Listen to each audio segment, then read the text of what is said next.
hobby while he ran a successful graphic design company before making the jump to writing full-time.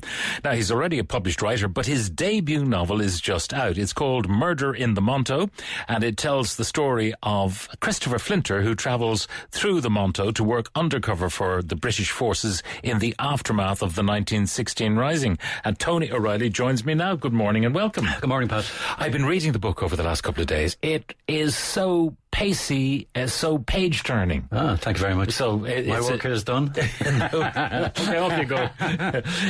But tell us about the genesis of the story, because there's something back in your family that kind of inspired you. Yeah, my grandfather, he's kind of the hero in the book. His early life, he was born in 1896 in the Liberties. And I followed his trail really up to the 1901 census. There was himself, his mother, and another sister. And by the 1911, everybody had died. It was just himself and a brother left. So, and your investigations into why everyone had passed on was to do with tuberculosis. Exactly. TB was very common at the time. And he ended up in his aunt's house, Mary Sherry. And Mary Sherry already had a husband and a son and two lodgers. So he ended up on the landing. That's where he slept? That's where he slept, on the landing with his younger brother in Francis Street. So in 1914, I always wondered why he joined the British Army. And it was just poverty. He needed a roof over his head, a bed. Yeah. And of course, not knowing what lay ahead and the horrors of World War I. No, it was 1914. It'll be over by 1915, I think. But he joined anyway, and he was sent over to Europe. So he's the inspiration for the character. Yeah, because Flinter was the name. Exactly, Christopher Flinter. He joined up under William Flinter. So I didn't mind using Christopher Flinter, as he was never known as Christopher. So I kept his name in there for posterity. Yeah. Now the story itself, because when you read the opening chapter, you think you're going in one direction. You're back in the 19th century, and then suddenly you're up in 1916, and you're in a printer's office. You're on you're outside a slum. You hear the voices from upstairs. I mean, it is so evocative. I imagine, of the period. Yeah. Well, I was a kind of fourth or fifth generation Dublin, so I was kind of used to the layout of Dublin. I have a background in print. So that put into my mind the whole print background, and then Beggar's Bush, and then I said, okay, I have my hero, I have my kind of plot. I'll need a background, which was the Monto. And the Monto was fascinating. So I did a bit of study. Now people are familiar with the Dubliner song. We'll all go up to Monto. Monto. I think it was written by George Hodnott. I'm not sure. It was, yeah. So and the Queen, she came to call on us. She wanted to see all of us. Hope she doesn't fall on us. She's 18 stone. Very nice. So pejorative in terms of Queen Victoria. But what was Monto, or the Monto? Well, the Monto was the biggest red light district in Europe. I didn't realise it at the time when I started to study it.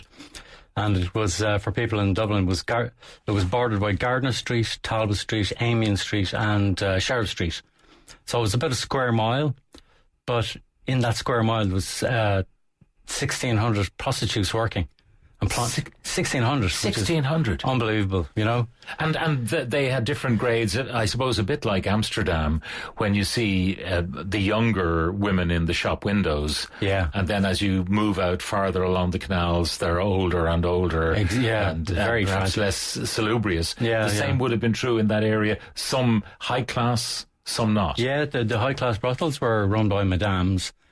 And these were pretty rich people, actually. I mean, they had cars, jewellery, the whole shebang. And then as you got out of there, you got into the smaller houses, eventually onto the streets for the soldiers and sailors, etc.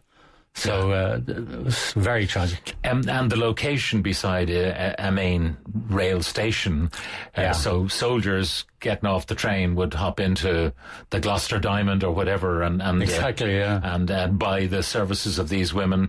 But equally, young women could be preyed upon as they came to Dublin to work or whatever. They arrived in Amiens Street, and the madams would be down there, and probably making their way to, there was Magdalene Laundry there as well.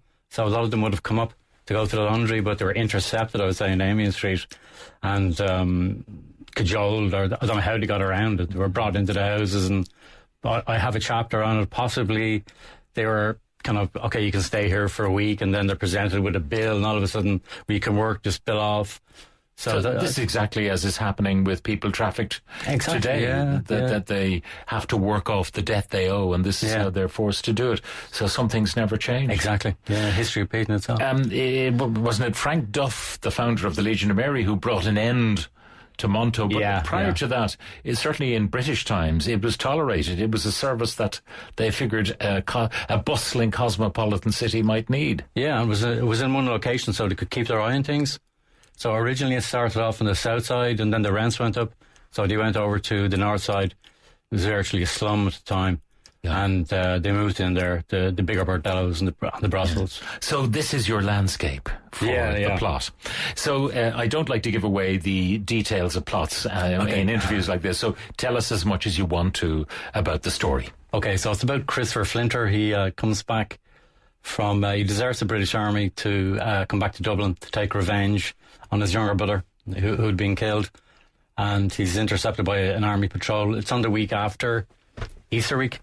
The Easter Rising week. So there's a curfew. There's a curfew on. He's captured, brought to Dublin Castle, so he presumes he's going to be shot.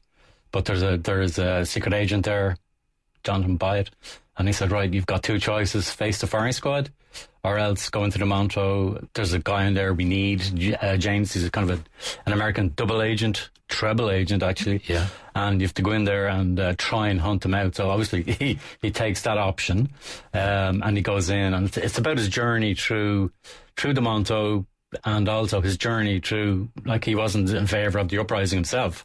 So it's his journey coming around to say, oh yeah. Yeah, because many people in Dublin were not. They looked at what had happened because of the shelling of the main street, the main thoroughfare, O'Connell Street, and the destruction. Destroyed. But then, of course, the execution of the leaders changed public opinion massively. Yeah, that turned things around. It's a bit like Zelensky in the Ukraine saying, I don't want to lift, I want weapons. And just that one moment seems to turn things around. So that was an interesting aspect of it as well. It's like an axle. Everything just turned.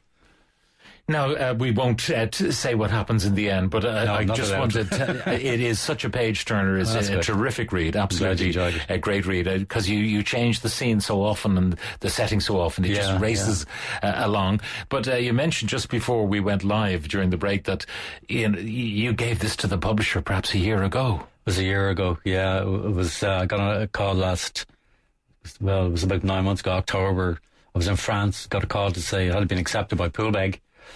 And I said, oh, great, end of day, this is great. And they obviously put you onto an editor. So there was another 6, 7 months, 8 months, revising, re-revising.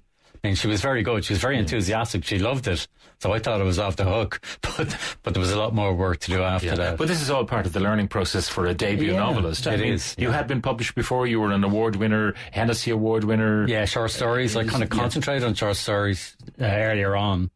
Because I thought they were, 2,000 words. Yeah. Churn them out. So, now that you've got this one out, I presume there's another one on the stocks?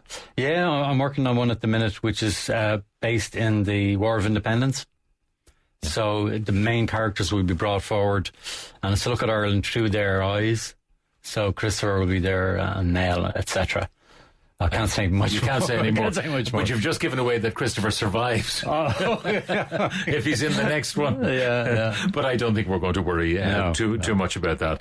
The book is called Murder in the Monto.